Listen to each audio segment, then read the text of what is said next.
with more documents. I have all the readings. I have a number of cases going. Selective service, and it shows he's using. Okay, that's a better copy. Is it a different number? He's using. See, and his selective service.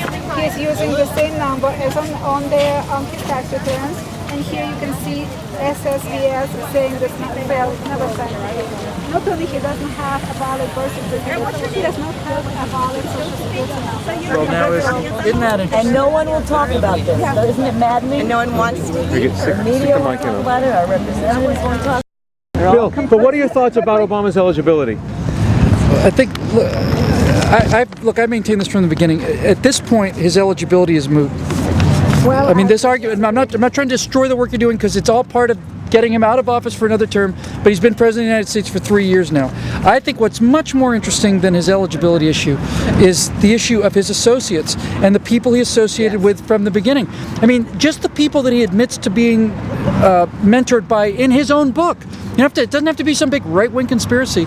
There's a scene in... But wait a second, talking about his associates, do you know that Bill Ayers, in his book, Fugitive Days, wrote how he created fraudulent Social Security numbers? Now, the Social Security thing is a whole different issue. Yeah. If the President of the United States cannot provide a valid Social Security card at this time, I'd like to know why. Yeah. I think I have a right to know why, especially for a guy who's talking about completely overhauling Social Security, I think I'd like to know why. But I just want to say this. I think that people, when they look at his history, I think so many people concentrate on this this birth certificate thing, which is appalling.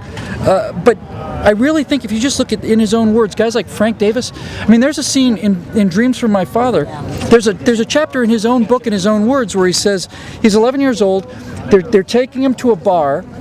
Frank Davis and his grandfather. They take him to a bar and they're drinking scotch. The dad and Frank are drinking scotch out of jars. And Barack Obama's in a bar surrounded by pornographic cartoons of Disney characters. He's 11 years old in a bar surrounded by Disney characters in pornographic positions.